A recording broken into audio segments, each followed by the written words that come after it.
Welcome. I'm Angie Ceroli, and we're going to do a learning session with Green Health First on weight loss, appetite control, and sugar cravings. So we have several natural resources we can incorporate in our everyday to help us with actually achieving weight loss. The first thing that comes to mind for me is hydration, though. Hydration and exercise. We got to get moving if we're going to get that metabolism moving to help us lose weight. And it's really important that we do keep our hydration up because our bodies as adults should be about 55% water. And for a lot of us, we aren't getting that. We're dehydrated. So it is important that you take in about half your body weight in ounces of water. So on average, for the average adult, that should be 64 to 72 ounces. It is recommended that you have about 8 to 16 ounces before your meal. That helps to start helping you feel full. And our second brain is our gut. So it takes about 20 minutes for the brain, the gut to speak to the brain to say, hey, I'm feeling a little bit full. So it's always good to take in that water about 20 minutes before your meal. And then when you sit down to your meal, you're not hopefully going to be as hungry, and you're not going to take in as much food. So how do we get that much water? I know it's really difficult for a lot of people to drink that much water a day. A lot of times we just get too busy and we don't drink, or we get bored of water. So it is easy to be able to add something to it. I just encourage you to add something natural. I use essential oils. It's one of the best things to go to because of many reasons that we're going to cover in just a minute. But I love essential oils for a couple of reasons, especially in my water, because they are very uplifting. So I use peppermint and lemon a lot of times in my water. Very good for digestion. And you often will smell it before you taste it. And so you get that aromatherapy effect. Within 4 seconds of breathing something natural in, that aroma, the brain will know what it is and how to use it in the body. So you get, kind of a two for action there. You get the antioxidants, which all of our citrus have very high antioxidant content in the essential oil. The essential oil is the immune system of the plant. So when we get the fresh plant, we actually get the essential oil. It's just not concentrated like it is when it's already in the bottle, because this is a lot of plant material to get a bottle this size of essential oils. So we don't typically get that much antioxidants with our serving of grapefruit or our serving of lemon or peppermint. When you add it to your water, just 2 to 3 drops, it is very, very powerful. So the metabolic blend that we use with our company is one of the key options for helping someone in dieting and losing weight. Now, I would say don't diet. I would say use, get your meal plan on track with having whole foods and lots of great fresh herbs and spices and fruits and vegetables. So whole foods. The key is to get good protein and good carbs together, because that helps your body turn that to energy. So the metabolic blend is actually lemon, grapefruit, cinnamon, and peppermint. So it is a wonderful blend that you can use topically, you can use in your water, in shakes. It's up to you. They have it in lots of forms. It's actually in a soft gel. You could put it in a capsule if you want. I like to put the metabolic blend on my tummy directly. Because when you put it on topically, it absorbs straight into the bloodstream within about a minute's time. And I love the tingling, cooling feeling that peppermint brings. And you also get a little bit of a warming with both peppermint and cinnamon too. But grapefruit especially is documented for affecting cellulite. And so that's why I use it on my belly. So if you have belly fat, that is a good option to go to. So here's the grapefruit information. I don't know if it's better to go that way or that way. And you can see, I think maybe on there that the lighting just isn't good for that. But it does indicate, and there's lots of data in our medical literature. Grapefruit is documented in French medicine, Greek medicine, as well as Chinese medicine. So the metabolic blend is a wonderful way to go because it has no calories, has no sugar. It also has no artificial flavors or ingredients or colors, and it has no caffeine. So it's a great way to have a good tasting, aromatherapy inducing tool to help you lose weight and to help with appetite control and sugar cravings. So grapefruit itself is really awesome for sugar cravings. The blend is documented to help manage appetite and hunger pangs between meals, to calm stomach and gastrointestinal distress, especially if you are trying to diet and you're not eating as much, you're lowering your calorie level and limiting yourself as far as different types of foods that you're used to. And it also lifts and elevates the mood, the metabolic blend does, and that really helps you if you have a better attitude to stay on track with whatever your plan is for losing weight. And then it also encourages healthy hydration because, again, you can use it in your water if you like. The other blend that I really like that has been documented for helping with appetite control and cravings is a blend of grapefruit, peppermint, lime, and cinnamon. Grapefruit, peppermint, lime, and cinnamon. That blend is wonderful in the diffuser, and if you are having cravings, if you put that in the diffuser and then just stand over it and breathe in for about a minute, it actually will help you with your cravings. Of course, other good things to help with cravings in between meals, if you have to have a snack, which I always do, is mixed nuts. When you can have mixed nuts, that's a wonderful way to get good protein, good fats, in fact, a lot of fiber. And fiber helps us with metabolism. The one nut that is awesome for fat burning is pistachios.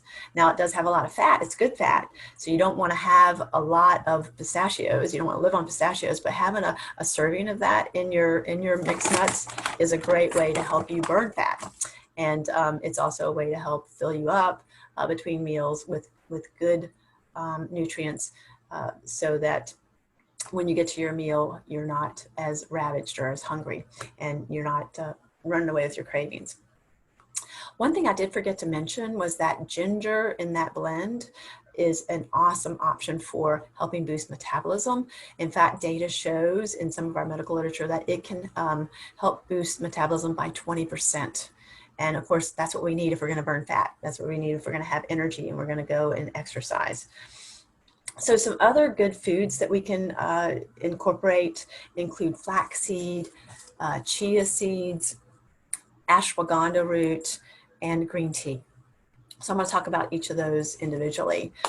Flaxseed, again, like our nuts, has really high fiber and low calorie content. So it's really providing good energy minus the bad kinds of fat. And flaxseed is actually great in helping reduce inflammation.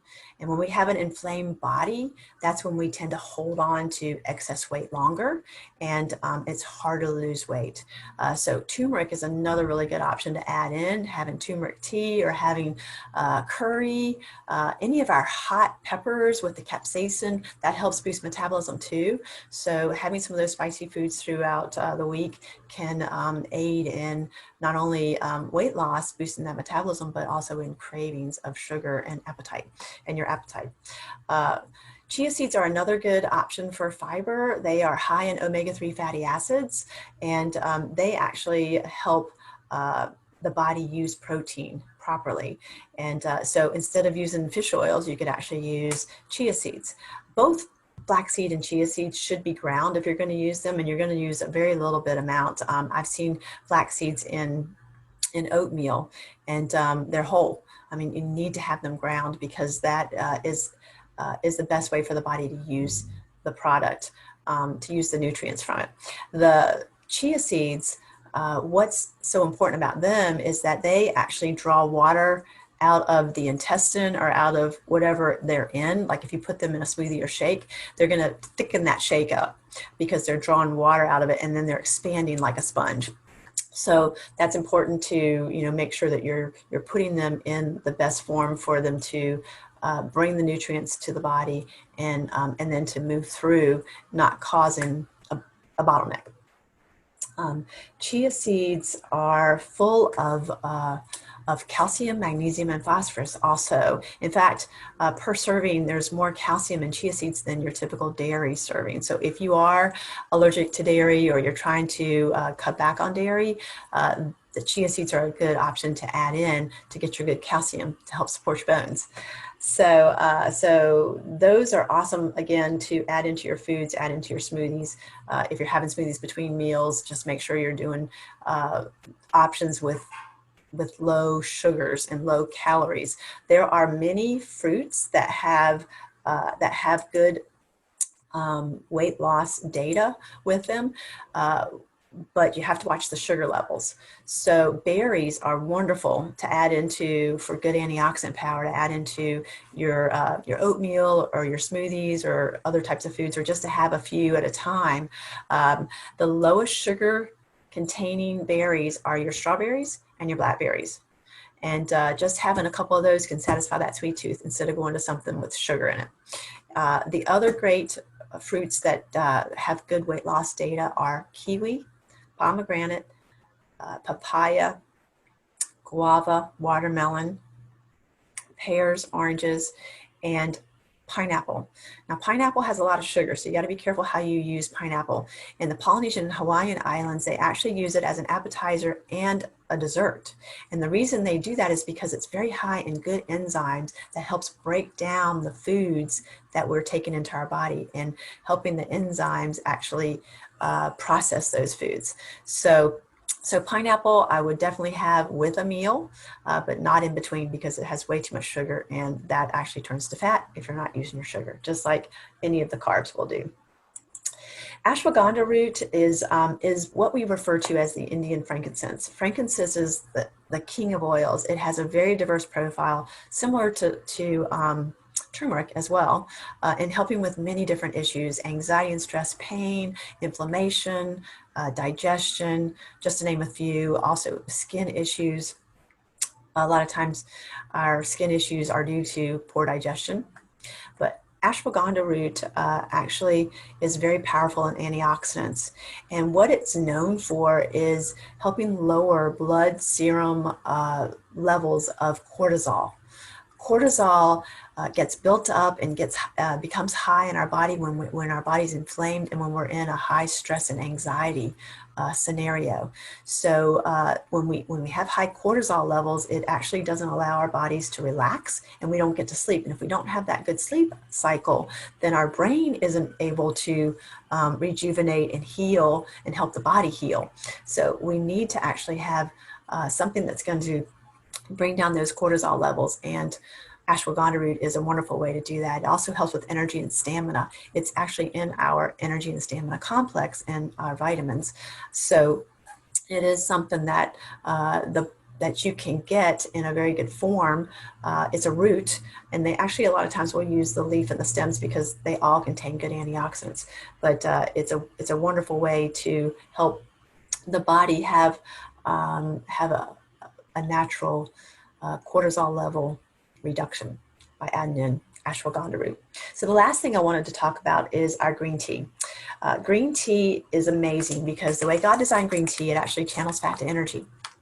What does that is the EGCG in it. That's the main antioxidant in green tea.